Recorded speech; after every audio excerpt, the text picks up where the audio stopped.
Hi friends, welcome to Indhu's kitchen.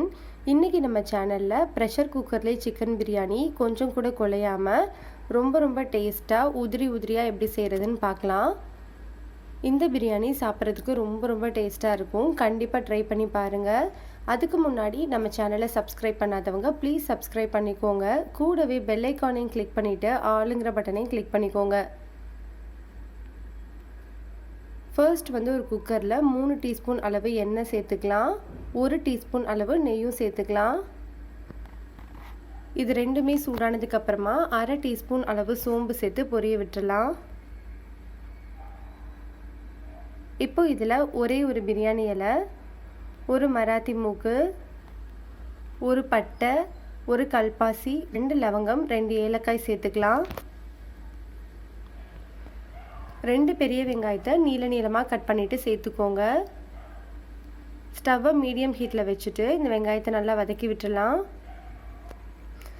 வெங்காயம் வதங்கிட்டு இருக்கும்போதே 1/2 டீஸ்பூன் அளவு இஞ்சி பூண்டு பேஸ்ட்டு சேர்த்துக்கலாம்.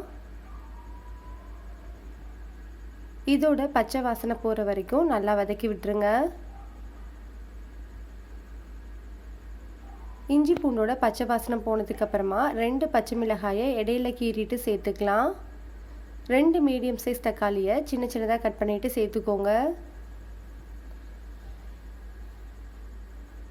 இதை இப்போது 2லேருந்து 3 நிமிஷம் வதக்கி விட்டுடலாம். தக்காளி ஓரளவு வதங்கினதுக்கப்புறமா இதில் 3 டீஸ்பூன் அளவு கெட்டியான புளிக்காத தயிர் சேர்த்துக்கலாம். தயிர் சேர்த்ததுக்கு அப்புறமா 3லேருந்து 4 நிமிஷம் நல்லா வதக்கி விட்டுருங்க. இப்போ இதில் ஒரு கைப்பிடி அளவு புதினா இலை சேர்த்துக்கலாம். ஒரு கைப்பிடி அளவு கொத்தமல்லி இலை சேர்த்துக்கோங்க. ஒரே ஒரு நிமிஷம் மட்டும் இதை நல்லா மிக்ஸ் பண்ணி விட்டுறலாம். இப்போ இதில் 1/2 கிலோ அளவு சுத்தம் பண்ண சிக்கன் சேர்த்துக்கலாம்.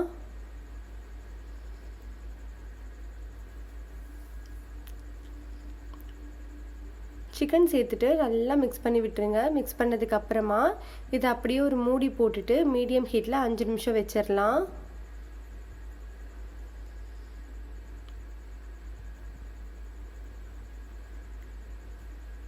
அஞ்சு நிமிஷத்துக்கு அப்புறமா பாருங்கள், சிக்கன்லேருந்து தண்ணி எல்லாமே நல்லா பிரிஞ்சு வந்திருக்கு பாருங்கள். இதில் இப்போ மசாலா எல்லாமே சேர்த்துடலாம். 1/8 டீஸ்பூன் அளவு மஞ்சள் தூள், 1 டீஸ்பூன் அளவு மிளகாய் தூள், 1 டீஸ்பூன் அளவு மல்லித்தூள், 1/2 டீஸ்பூன் அளவு கரம் மசாலா தூள். மிளகாய் தூள் மட்டும் உங்கள் காரத்துக்கு ஏற்ற மாதிரி அட்ஜஸ்ட் பண்ணிக்கோங்க. இப்போ இந்த தூளோட பச்சை வாசனை போகிற வரைக்கும் நல்லா வதக்கிடுங்க. இந்த பிரியாணிக்கு தேவையான அளவு உப்பு சேர்த்துக்கலாம்.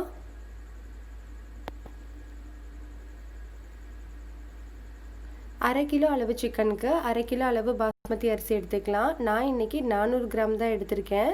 அதை 2லேருந்து 3 முறை நல்லா கழுவிட்டு ஒரு 10 நிமிஷம் தண்ணியில் ஊற வச்சதுக்கப்புறமா சேர்த்துக்கோங்க. அரிசி சேர்த்ததுக்கப்புறமா ரொம்ப மிக்ஸ் பண்ணக்கூடாது, அரிசி உடஞ்சி போயிடும். லைட்டாக இந்த மாதிரி மிக்ஸ் பண்ணி விடுங்க. இந்த கப்பில் 1/2 கப் அளவு அரிசி இருந்தது. 2/2 கப் அளவு தண்ணி சேர்த்துக்கலாம். நீங்கள் எந்த கப்பில் அரிசி எடுக்கிறீங்களோ அதே கப்பில் நீங்கள் தண்ணி சேர்த்துக்கோங்க.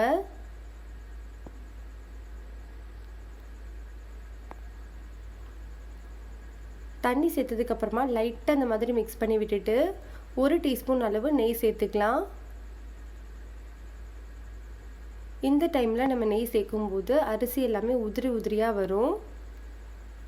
இப்போ அப்படியே நம்ம குக்கரை மூடிட்டு விசில் வச்சுட்டு மீடியம் ஹீட்டில் ஒரே ஒரு விசில் வச்சுக்கோங்க. விசில் வந்ததுக்கப்புறமா லோ ஹீட்டில் 2 நிமிஷம் மட்டும் வச்சுட்டு ஸ்விட்ச் ஆஃப் பண்ணிடுங்க.